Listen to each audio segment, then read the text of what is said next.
Hi friends, ఈరోజు ఈ వీడియోలో మనం వైల్డ్ లైఫ్ ప్రొటెక్షన్ యాక్ట్ 1972లో సెక్షన్ 22 ఎంక్వైరీ బై కలెక్టర్ అనే టాపిక్ గురించి మాట్లాడబోతున్నాం.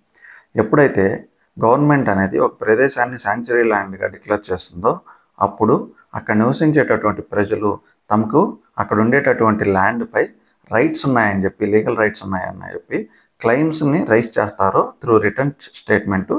ఆ రిటర్న్ స్టేట్మెంట్స్ అన్నింటినీ కలెక్టర్ ఏం చేస్తారంటే ఖచ్చితంగా ఎంక్వైరీ చేస్తారు. ఇదే ఈ సెక్షన్ గురించి చెప్తుంది. కలెక్టర్ ఏం చేస్తారంటే మొదటగా రిటర్న్ స్టేట్మెంట్లో ఇచ్చినటువంటి క్లెయిమ్స్ అన్నింటినీ వెరిఫై చేస్తూ దానికి కావాల్సినటువంటి డాక్యుమెంట్స్ని, ప్రూఫ్స్ని లేదా దానికి కావాల్సినటువంటి ఇతర సంబంధిత డాక్యుమెంట్స్ అన్నింటినీ సబ్మిట్ చేయమని చెప్తారు. అలాగే వాటిని చెక్ చేస్తారు.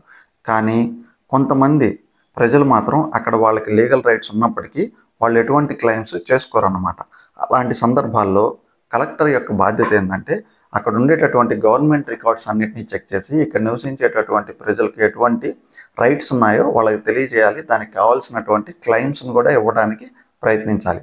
అయితే ఈ సెక్షన్ ప్రకారం ఈ క్లెయిమ్డ్ రైట్స్ పీపుల్కి, అన్క్లెయిమ్డ్ రైట్స్ పీపుల్కి వీళ్ళిద్దరికి కావాల్సినటువంటి డాక్యుమెంట్స్ని వెరిఫై చేయడానికి మాత్రం కలెక్టర్ అనే అతను ఒక నోటిఫికేషన్ ఇచ్చి ఆ నోటిఫికేషన్ తేదీల్లోనే వాళ్ళని పిలిపించి మాట్లాడాలి. దీని ద్వారా ఏమవుతుందంటే వాళ్ళు ప్రిపేర్ అవుతారు.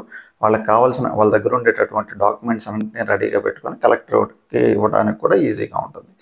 This is all about section 22 enquiry by collector. Thank you.